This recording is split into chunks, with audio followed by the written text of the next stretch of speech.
Olá, boa tarde.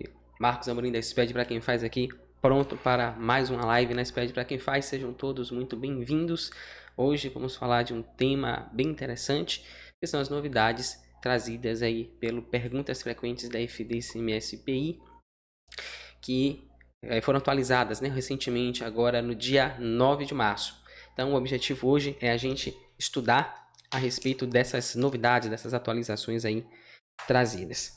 E aí tem algumas questões bem interessantes. Como é que vai funcionar? A gente vai fazer aí um reverso, né? A gente vai começar pelas novidades mais simplesinhas, que não vão alterar muita coisa aí a nossa rotina, no nosso dia a dia.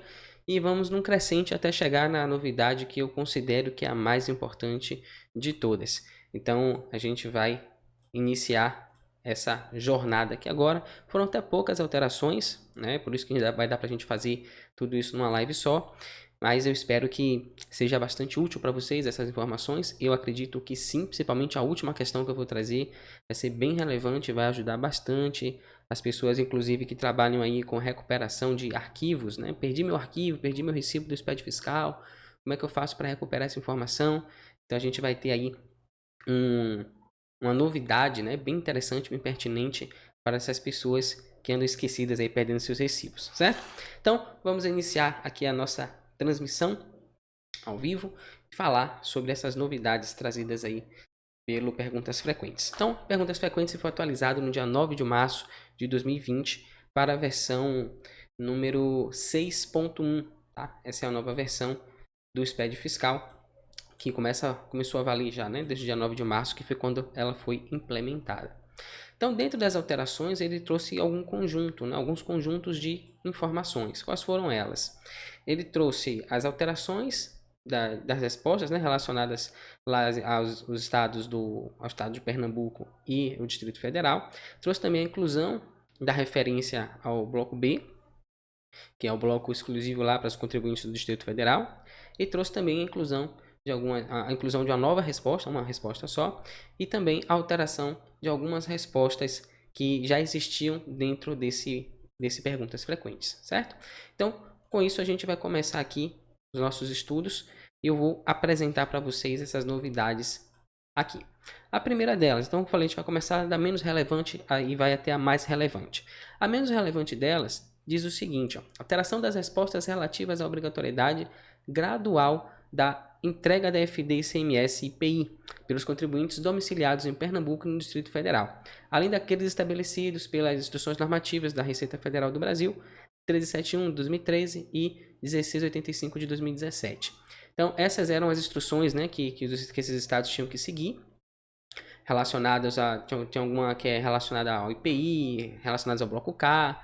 Então, esses dois estados eram os últimos que estavam faltando entrar, né? A gente tinha lá o estado de Pernambuco e tinha também o Distrito Federal, que passaram a ser obrigados a partir desse ano de 2020.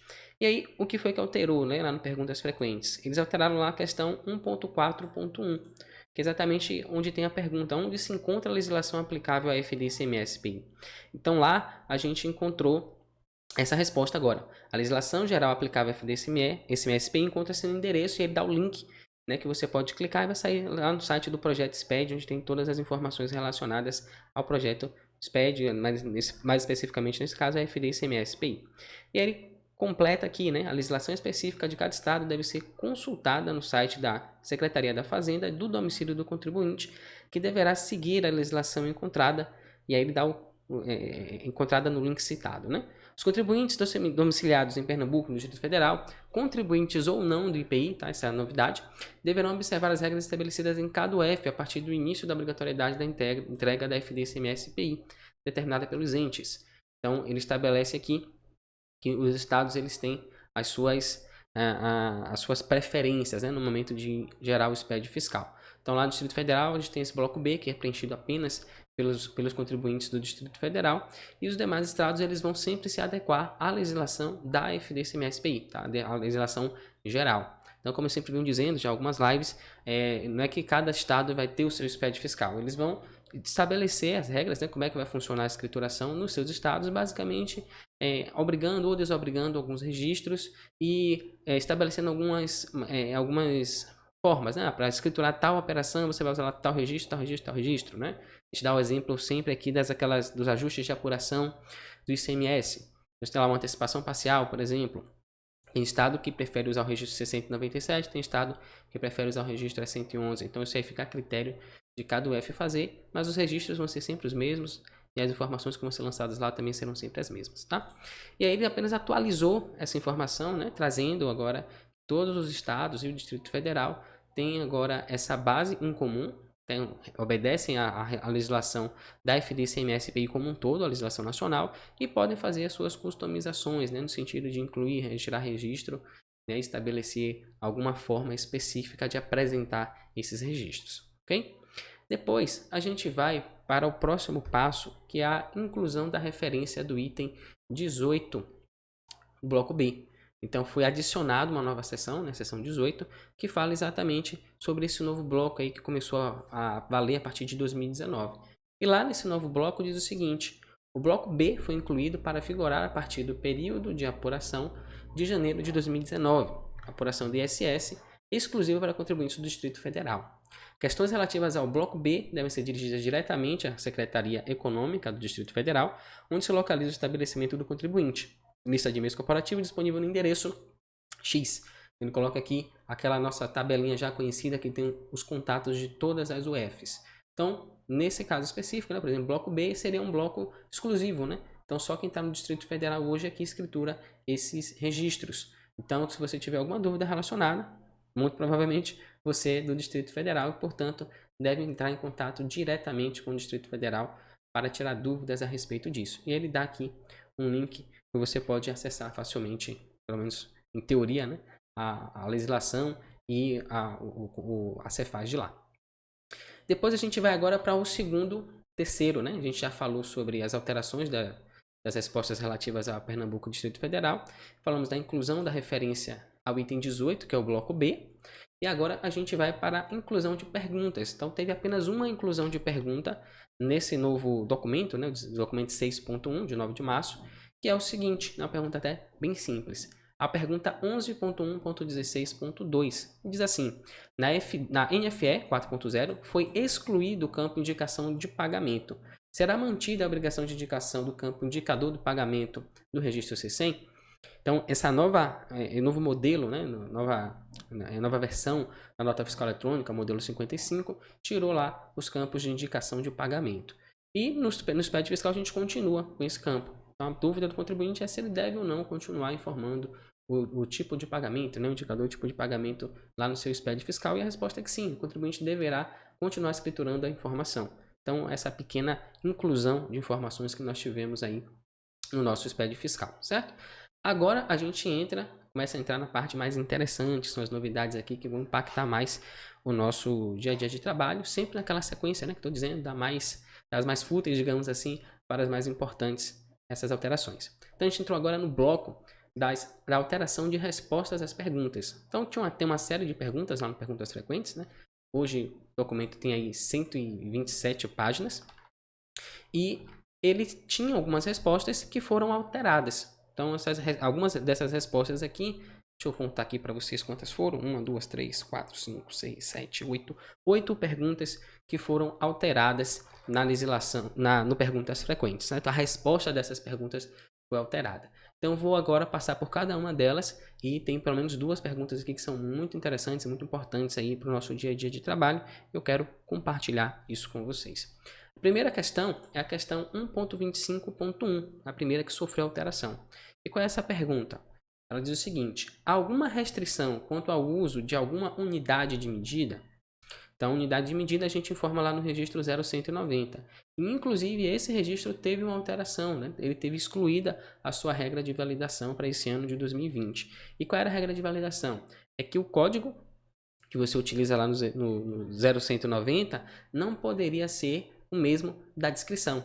Então, você podia colocar, por exemplo, o ND no campo, né, de unidade de medida, e na descrição você pode colocar o ND de novo. Então, isso aí geraria um erro no seu SPED fiscal. A partir de janeiro de 2020, isso agora é permitido. Então, você pode usar a mesma descrição no campo no campo de unidade de medida e no campo da descrição. Não tem mais essa limitação.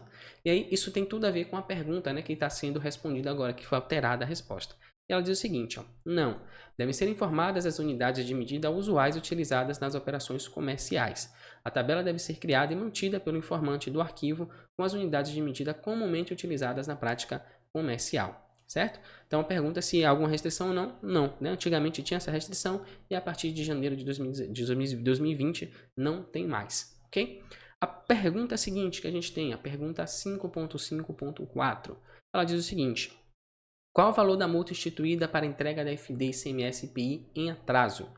Então, esqueci de mandar meu SPED fiscal, passou aí o prazo do envio, e agora, qual vai ser o tamanho do prejuízo?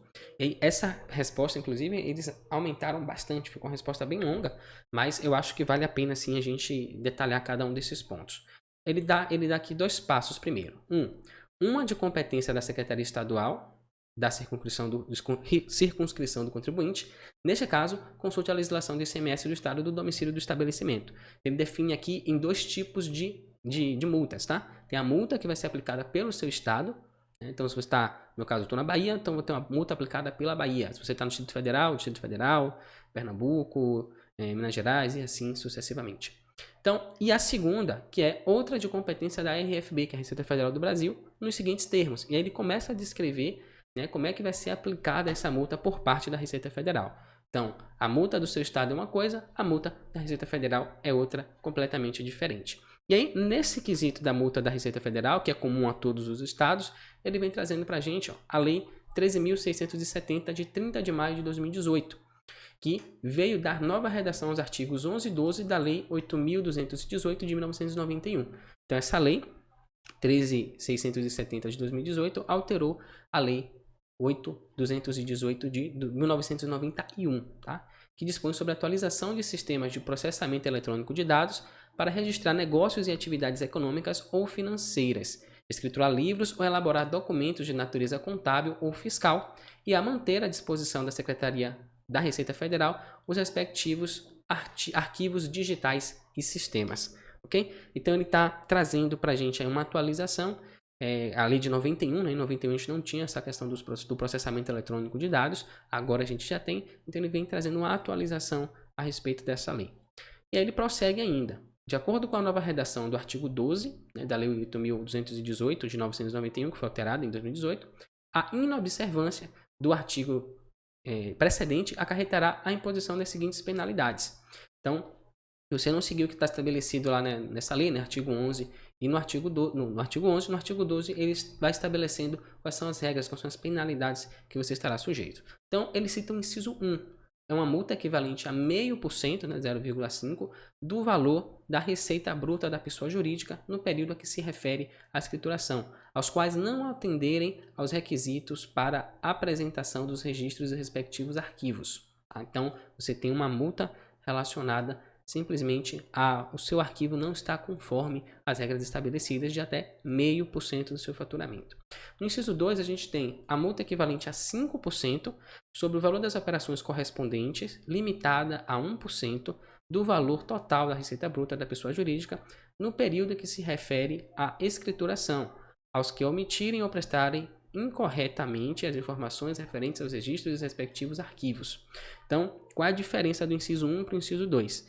No inciso 1, ele está falando aqui da escrituração que não atender aos requisitos para a apresentação dos registros e respectivos arquivos. Ou seja, você teve toda a boa vontade, foi lá, escriturou as informações da melhor maneira possível, não deixou nenhuma nota fiscal de fora, no entanto, você deixou de observar alguns princípios. Então, nesse caso, você cai nas chamadas inconsistências. Então, você pode ter algumas inconsistências no seu arquivo, no seu expediente fiscal, e você pode ser multado por isso em até 0,5% do seu faturamento. Já o segundo inciso, que é a multa inclusive mais pesada, né, de 5% sobre o valor da operação correspondente. Correspondente a quê? Aquela operação que você omitiu, que você deliberadamente não informou no seu expediente fiscal. Ou até não informou sem querer, né, não estava sabendo o que estava apresentando. Então, isso também vai ser levado em consideração lá no momento da análise, certo? Então, esse 5% vai ser limitado a 1% do faturamento, né? Por que isso? Enquanto lá na apresentação da informação com inconsistências você paga 0,5% do valor do seu faturamento, o 5% é apenas sobre as notas que você omitiu. Então, digamos que você omitiu lá 100 mil de nota. Então, você tem uma multa de 5% sobre 100 mil, né? Que nesse caso daria 5 mil reais. Só que limitada a 1% do seu faturamento. Né? Digamos que você faturou aí 200 mil, tá? E aí, esses 100 mil, que eu vou usar como base e aplicar os 5%, ele vai dar 5 mil reais. Porém, 1% de 200 mil reais é 2 mil reais. Então, a sua multa vai estar limitada até 2 mil reais por causa desse dispositivo aqui, desse inciso 2, certo? Então, essa é a diferença. Enquanto um vai servir para o direto sobre o faturamento como um todo, essa multa do inciso 2, ele trata apenas das notas fiscais omitidas, limitadas até 1% do seu faturamento bruto. E no inciso terceiro, ele traz uma multa equivalente a 0,02% por dia de atraso calculada sobre a receita bruta da pessoa jurídica no período a que se refere à escrituração, também limitada a 1% aos que não cumprirem o prazo estabelecido para a apresentação dos registros dos respectivos arquivos. Tá? Então, quando a gente tinha... Inclusive, ele vai falar isso aqui daqui a pouquinho, né? Da medida provisória 57, que era a base que nós tínhamos antes para multa, né? Para estabelecer multa do SPED fiscal. E lá previa-se até 3% de multa relacionada com arquivos com inconsistências e tal. Então agora a gente teve uma alteração disso. Inclusive é o que ele vai falar no próximo parágrafo aqui. Ele fala aqui, ó, de conformidade com o item 6b do parecer normativo COSIT, aqui ele já está citando um outro dispositivo legal, né? Que é o parecer normativo aqui de 28 de agosto de 2015. O aspecto material dos artigos 11 e 12 da Lei 8.218 de 1991 é deixar de escriturar livros ou elaborar documentos de natureza contábil ou fiscal quando exigidos pelo sistema de processamento eletrônico e não mais se encontra limitado pelo artigo 57 da medida provisória, pelo artigo 57 da medida provisória 2158, dígito 35 de 2001, né, que a gente usava como base para calcular, inclusive, o risco, né, de multa de um arquivo do SPED fiscal, de modo a abarcar novamente a não apresentação da declaração demonstrativo ou escrituração digital. E aí ele grifa, né, inclusive ele coloca em negrito lá nessa parte da resposta, nesse sentido, a partir da vigência da Lei 13.670 de 30 de maio de 2018, ou seja, no momento que ela falou lá, começa a valer a partir daqui, deve a pessoa jurídica que incorrer nas situações descritas no inciso 12, que foi no parágrafo 12, né, que foi exatamente esses 3 incisos que nós acabamos de ler. No inciso 1, entrega de arquivos digital sem observância dos requisitos e especificações estabelecidos. No inciso 2, prestação de informação com omissões ou incorreções. E no inciso 3, apresentação de arquivo fora do prazo estabelecido. Sujeitam-se às respectivas penalidades, que foi aquelas multas que a gente viu de 0,5%, 5% sobre as operações omitidas, né, ou informadas de maneira incorreta, e 0,02% por dia de atraso no envio do seu SPED fiscal. E ainda prossegue. Conforme disposto, ainda no parecer COSIT número 3 de 28 de agosto de 2015, a multa prevista no artigo 57 da medida provisória, pela sua natureza de generalidade, não mais se aplica em relação às infrações que se tenha lei específica tratando de infrações. Assim, em relação aos arquivos digitais, devem ser aplicadas as multas previstas no artigo 12 da Lei 8.218 de 1991, e não as multas do artigo 57 da medida provisória. Okay? Então, isso foi alterado. O que é que significa para a gente aí em termos práticos isso? Isso quer dizer que a multa, né, efetiva, ela caiu de 3% para 1%. Então, a gente tem aqui no inciso 1 uma multa de 0,5% sobre o faturamento, no inciso 2 uma multa de 5% sobre o valor da operação omitidas, né, ou incorretas, limitada a 1% do faturamento. Então, o máximo que você vai pagar de multa por período, né, por mês calendário, é 1%. E o inciso 3 também, o atraso. Então, você pode atrasar, vai pagar 0,02% por dia de atraso. Cumulativamente, isso pode chegar no máximo até 1%. Então, a multa máxima, para quem cometer qualquer equívoco com o SPED fiscal, caiu aí de 3%, que estava previsto lá na medida provisória do artigo 57, né, da medida provisória, para 1% agora com essa lei, né, já que tem uma lei específica tratando disso. E por fim, ele fala também do código, né? Deixei de enviar aqui meu SPED fiscal. Nesse caso, eu pago alguma multa? Paga. Então, a gente já viu como é que vai funcionar essa questão das multas com base nessa lei aqui de 2018. E aí, como que eu faço para pagar essa multa, né? O seu PVA ele não vai gerar essa multa automaticamente. A gente tem agora o SPED de contribuições que está gerando a multa automaticamente, mas o SPED fiscal não. A FD-ICMS PI não está gerando automaticamente. Nesse caso, você vai lá e vai gerar um DAF, né? Um código, e vai ser o código 3630, que diz multa por falta ou atraso na entrega da FD, ICMS e IPI. Então você vai lá, vai calcular sua própria multa e vai gerar esse DAF com esse código 3630, tá? Multa por falta ou atraso na FD, ICMS e IPI. E aí faz o recolhimento e pronto, tá tudo certo, tá? Seu débito com o fisco tá pago. E aí a gente prossegue agora para a próxima pergunta, é a pergunta número bem interessante, é 11.11.1.1. O registro é obrigatório para todos os contribuintes se houver ressarcimento? Que registro, né?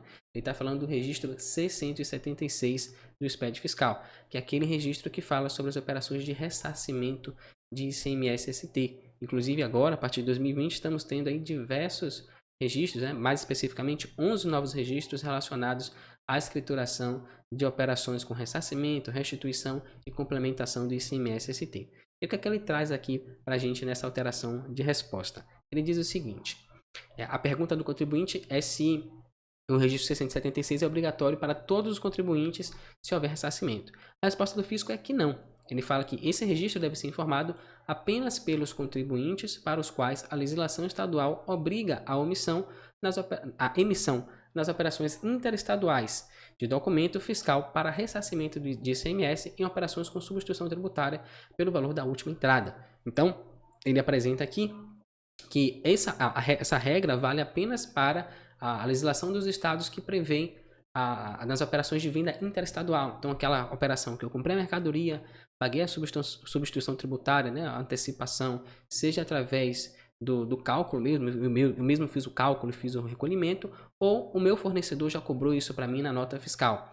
Então, nesse caso, se eu vender para outro estado, eu passo a ter direito ao ressarcimento do ICMS. Por quê? Porque houve a chamada quebra do fato gerador presumido, né? Que seria a venda dentro do estado daquela mercadoria cujo ICMS já estava recolhido. Quando eu vendo para outro estado, tem que começar novamente esse processo, né? Se no estado o produto tiver sob substituição tributária, então eu tenho que fazer um novo recolhimento e a partir daí eu posso pegar esse crédito, né? Essa substituição que eu paguei no primeiro momento como crédito na minha apuração de ICMS. E aí, a partir de 2017, o objetivo do registro, né, que era apenas esse tipo específico de operação, a partir de 2017, o objetivo do registro com um novo título, Ressarcimento de ICMS e Fundo de Combate à Pobreza, Fundo de Combate à Pobreza FCP, em operações com substituição tributária, Código 01 e Código 55, né? Então, o Código 01 é a nota fiscal manual e 55 a nota fiscal eletrônica. Foi ampliado para informar, de acordo com as orientações da UF que o exigir, a escrituração de documento fiscal que acoberte a operação que represente desfazimento de substituição tributária realizadas em operações anteriores. Então, agora, além das operações de ressarcimento, porque eu vendi a mercadoria que tinha substituição tributária para fora do estado, eu também tenho agora a possibilidade de usar o registro C176 para fazer a escrituração de ressarcimento relacionado a desfazimento da ST. Então, comprei a mercadoria, desisti, fiz a devolução dessa mercadoria e aí tem agora a possibilidade, né, do aproveitamento desse ST que foi pago indevidamente, né? Uma vez que foi devolvida a mercadoria, não vai mais acontecer o fato gerador, portanto, a gente pode ser ressarcido esse valor. Então, desde 2017, é possível utilizar o registro 676 para isso também. E por fim, ele cita aqui que o documento informado deverá ser diferente do documento informado no registro PAI, C100. Então, no C100 você vai informar a nota fiscal, por exemplo, a nota fiscal de devolução que você está emitindo. E no registro 676, você vai apresentar lá para o fisco as informações, o cara que está recebendo, né? Ele recebeu a nota fiscal de devolução, e aí ele vai escrito lá no registro 676 as informações da última entrada. Então, no meu caso, eu recebi a mercadoria e eu resolvi devolver para o meu fornecedor. Emito a nota fiscal, devolvo para ele. No meu pedido de ressarcimento, eu vou apresentar a nota fiscal da última aquisição. Ou dependendo da regra que vai ser estabelecida pela minha UF. Então, a minha UF vai dizer qual é o procedimento que eu tenho que seguir para ter direito ao ressarcimento. Eu vou seguir esse procedimento. E se nesse procedimento estiver estabelecido que eu tenho que escriturar o registro 676, Então eu vou lá, vou apresentar o registro 676, ele vai dizer quais são as informações que ele quer que eu coloque nesse registro, eu vou preencher ele direitinho e vou transmitir isso para o projeto SPED, tá lá para o meu fisco. E a partir daí eu vou seguir o trâmite normal do meu estado para poder ter direito a esse ressarcimento do ICMS-ST. Esse, inclusive, para mim é um dos registros mais complexos, né, do SPED fiscal, porque ele trata de muitas situações, né, muitos detalhes envolvendo. E fora o fato de que cada estado pode estabelecer uma regra, né, de como preencher, quais são os dados. Né? Note que não vai ser um registro 676 para cada um, mas a forma de preencher, né, quais são os dados que eu quero que eu coloque lá. Vai a nota fiscal da última aquisição, é uma média, então o estado vai definir como é que você vai colocar essas informações lá. E aí eu fiz uma live com o professor José Dilson Amorim, falando exatamente disso. Tem um bom tempo, acho que quase um ano que a gente fez essa live. E aqui no link abaixo, né, tem vários links aqui embaixo desse vídeo. Você pode clicar, procurar aqui o vídeo que eu falo de como escriturar o registro 676 e clicar lá. E aí você vai ter uma live de 2 horas a gente falando só sobre essas operações de ressarcimento, de como escriturar isso no registro 676 do SPED fiscal. Beleza? Então vamos prosseguindo aqui. Agora na pergunta 11.1.13.1. Essa pergunta, ela diz pra gente o seguinte: devemos informar dados na prestação de serviço constantes em nota fiscal conjugada? É uma pergunta do fisco, né? No SPED fiscal, a gente, teoricamente, não deve informar notas fiscais de serviço, né? Só que a gente sabe também que tem que informar as notas fiscais de serviço conjugadas. Se você não sabia agora, você já sabe. Então ele pergunta se ele deve informar, né? Estou informando a nota fiscal conjugada, mas tem lá uma prestação de serviço. Eu devo informar essa prestação de serviço, uma vez que no SPED fiscal, teoricamente, só deveriam ir informações relacionadas ao ICMS? E ele responde que sim, mesmo que só haja serviço sujeito ao ISSQN, né, que é o Imposto sobre Serviço de Qualquer Natureza, nota fiscal conjugada. Tanto em notas fiscais de entrada quanto em notas fiscais de saída. Então, tanto nota de entrada quanto de saída, sendo conjugada, eu vou apresentar essas informações, mesmo que essa nota tenha apenas serviço prestado, tá? Ou tomado. Tratar o serviço como um item do documento fiscal não tributado pelo ICMS, exceto para contribuintes domiciliados no Distrito Federal, que devem observar as orientações contidas. E ele dá 2 links aqui, um link com informações sobre a escrituração específica, provavelmente falando do bloco B, lá no Distrito Federal, e um outro link que você pode entrar em contato com a Cefaz e fazer perguntas para eles, certo? Então, nota fiscal conjugada, ainda que tenha operação só de serviço informada lá, eu devo sim informar no meu SPED fiscal. A gente vai avançando agora um pouco mais, temos mais algumas perguntas. A pergunta 16.1.6, ela diz o seguinte: com relação ao tipo de item, qual devo relacionar para sucata, que é uma indústria que a indústria venderia para outro estabelecimento? Por exemplo, uma indústria que fabrica moldes para a indústria automobilística, porém há resíduos, os quais podem ser definidos como aqueles provenientes de fabricação ou acabamento do produto, como também as obras definitivamente inservíveis, como tais em decorrência de quebra, corte, desgaste e outros motivos. Esses produtos são de natureza muito variada e apresentam-se geralmente com as seguintes formas: desperdícios, resíduos obtidos do decurso da fabricação ou do acabamento do produto, por exemplo, aparas, limalhas e pedaços. Artefatos definitivamente inaproveitáveis, como tais em consequência de fraturas, corte, desgaste e outros motivos, bem como seus resíduos. O que informar no 0200? No bloco K, como registrar? Então, ele tem uma operação que gera alguns resíduos, né? E esse resíduo, ele falou que é inservível, ou seja, não dá para fazer nada com isso. E aí, qual é a pergunta qual é a resposta do fisco, né? Agora, o que eu acho interessante é que ele começa aqui, ó, com relação ao tipo do item, qual devo relacionar para a sucata que uma indústria venderia para outro estabelecimento. Ele começa dizendo: eu posso pegar essa sucata e revender para outro estabelecimento. Esse é o conceito que a gente conhece, que a gente está estudando agora, o bloco K, né, lá do SPED fiscal, nas aulas de terça, é o conceito de subproduto, que é um resíduo gerado no meu processo produtivo que tem aproveitamento econômico. Então, eu vou pegar isso, vou vender para um outro estabelecimento e vou ganhar dinheiro com isso. Então, eu estaria classificando ele como subproduto, certo? No caso específico dessa montadora, ele logo depois ele fala, né, de mercadorias inservíveis, inaproveitáveis. Então, não ficou claro se é inservíveis e inaproveitáveis para eles, né, mas eles podem revender isso para outro estabelecimento, ou se não tem jeito mesmo, tem que jogar fora e acabou. Mas o fato é o seguinte: o fisco respondeu da seguinte maneira: a sucata, pela definição da contabilidade de custos, não tem expectativa de realização e não tem valor contábil. Por isso, não pode ser confundida com subproduto e não deve ser declarada no registro K200, pois é classificado no registro 0200 com o campo 7, tipo do item, com valor 99, outras. Então ele está informando aqui que do ponto de vista contábil, você não pode, da contabilidade de custos, né? Não tem expectativa de realização e não tem valor contábil. Então ele está dizendo, nesse caso você não vai classificar a sucata como subproduto, né? Por mais que você venda ela. Você vai classificar ela como outras mercadorias e logo você não vai apresentar ela no seu registro K200 do SPED fiscal, certo? E aí, não sei como é que ficaria nesse caso, para mim não ficou claro como é que funcionaria, por exemplo, se ele revender essa sucata, né? Que é algo muito comum, que pode acontecer. Ele pode pegar, isso não serve para ele, mas vai servir para uma outra empresa. Ele vai vender isso para outra empresa, vai como tipo 99, vai pagar ICMS se for o caso, vai ter diferimento, enfim, vai ser aplicada lá a regra do ICMS, porém, para efeito de bloco K é como se essa mercadoria não existisse, tá? Pela resposta que o fisco está dando aqui. Então, eu não consegui pegar o perguntas frequentes anterior, eles substituíram o link, eles não deixaram o histórico como é no guia prático, por exemplo, né? Que você pode pegar a versão anterior, comparar com a nova versão, então eu não consegui ver como é que era a resposta anterior, mas muito provavelmente ele tinha respondido essa questão com o tipo do item 05, que é o subproduto, e que faria todo sentido, né? Uma vez que eu vou revender uma mercadoria, um resíduo de fabricação, por mais que eu não tenha aproveitamento, que eu não tenha serventia para mim, mas tem aproveitamento econômico, né? Eu ganho dinheiro vendendo esse resíduo, por mais que não seja o meu objetivo produzi-lo. Mas aí agora essa nova resposta não deixa dúvida, né? Então, modelo tipo 99, outras mercadorias, e você não vai lançá-la mais no seu bloco K, certo? Bloco K você vai lançar apenas produtos de 00 até 06. O que é de 00 até 06? 00 produto para revenda, 01 matéria-prima, 02 embalagem, 03 produto em processo, 04 produto acabado, 05 subproduto e 06 produto intermediário. Tá? Então apenas esses tipos de produtos devem ser informados no registro K200. Agora a gente vai para a pergunta seguinte, que é a pergunta 16.5.1.20. E ela diz o seguinte, também uma pergunta relacionada ao bloco K.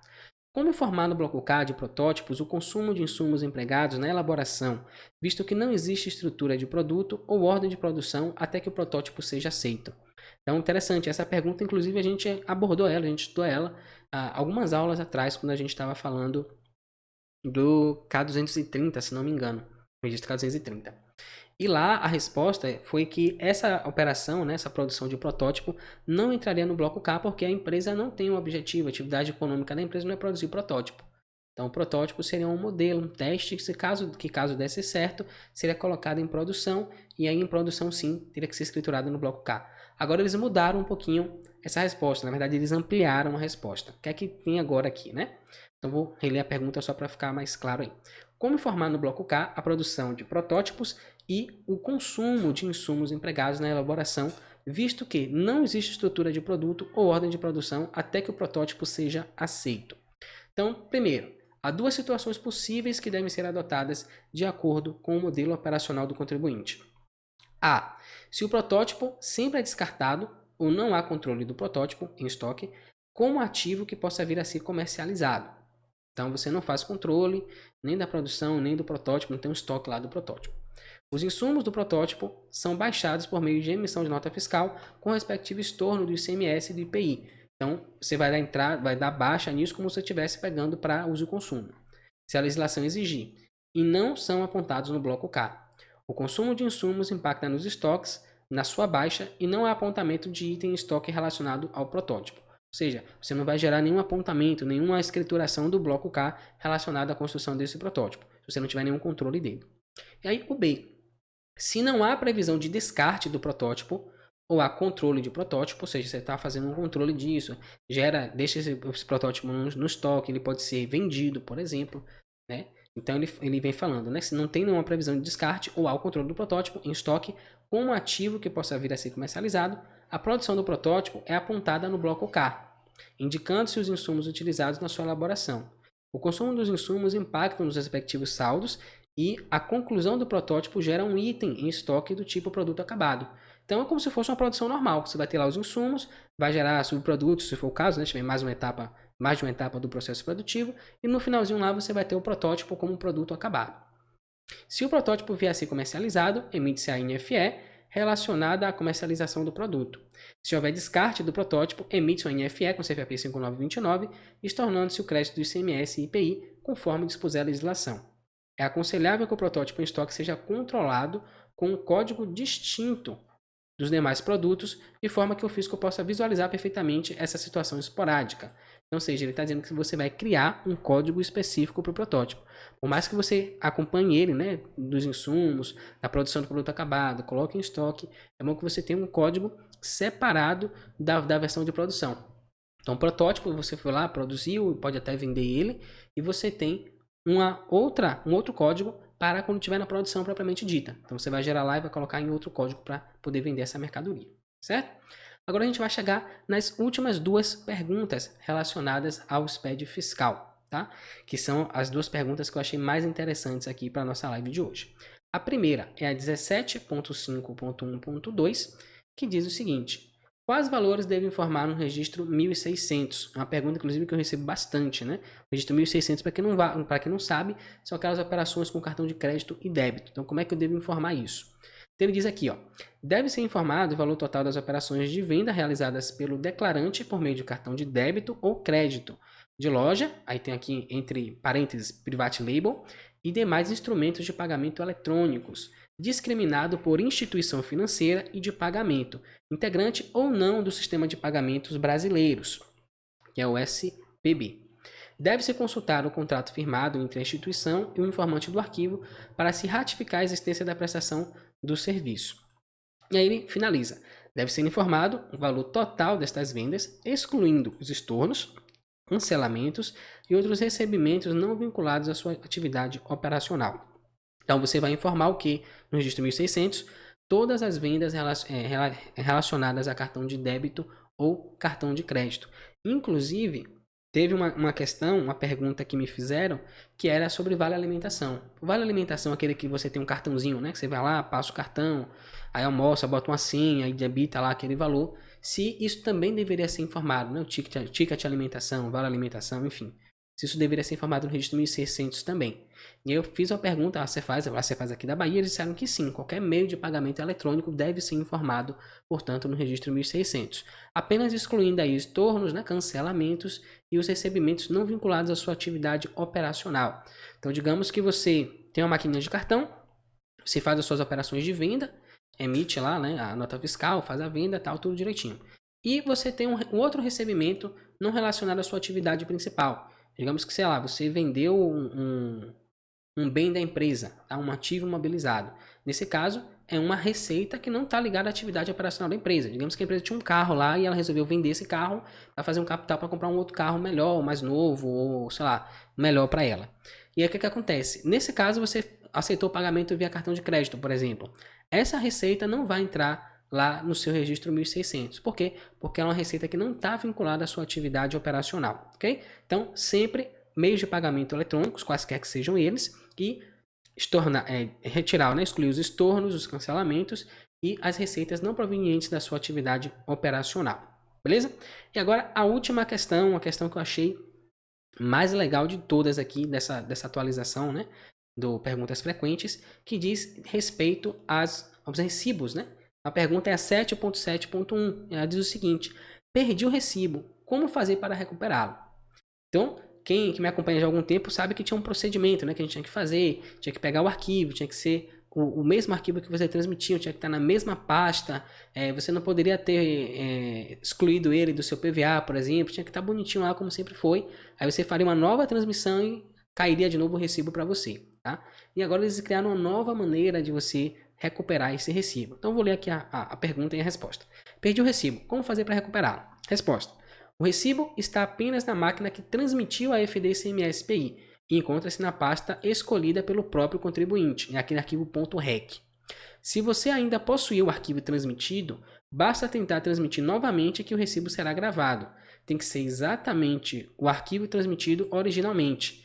E aqui ele não cita, né, mas é importante acrescentar, tem que estar na mesma pasta. Então, se você botou na pasta C:/SPED fiscal e você pegou esse arquivo e moveu ele para outro lugar, se você tentar transmitir novamente, não vai conseguir. Você tem que pegar esse arquivo, colocar na mesma pasta que estava antes, né? C, dois pontos, barra, SPED fiscal, e aí sim tentar transmitir novamente. Aí vai dar certo, tá? E tem que ser o mesmo arquivo que você transmitiu a primeira vez. Não pode ser um arquivo, sei lá, que você baixou do Receita BX. Até pode, né? Você vai ter que mudar o nome do arquivo, deixar igualzinho como estava antes. Ok. Aí ele vem aqui. Caso não tenha um arquivo, veja a pergunta 7.8.1. Essa pergunta é exatamente o procedimento para você recuperar o seu arquivo do SPED fiscal. Então você perdeu tudo, você perdeu o recibo, perdeu o arquivo. Como é que você faz para resolver essa questão? Aí beleza, você vai lá na pergunta 7.8.1, vai baixar o Receita BX, vai seguir um procedimento, inclusive lá no meu site, né, lá no SPED para quem faz, tem um artigo onde eu explico passo a passo, com print da tela e tudo, como é que você faz para recuperar esses arquivos, certo? E agora eles estabeleceram uma nova funcionalidade aí no PVA, bem interessante essa funcionalidade.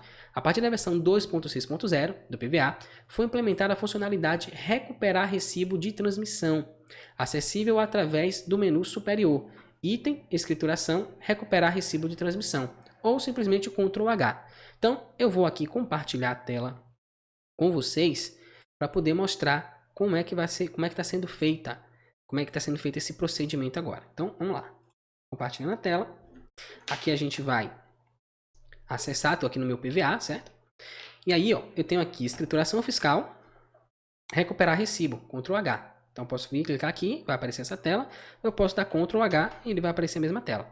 Então, o que é que eu posso fazer aqui? Eu posso selecionar a escrituração do PVA, ou seja, eu tenho um arquivo aqui mesmo, no próprio PVA. Então, eu posso selecionar ele. Nesse caso aqui, eu tenho esse.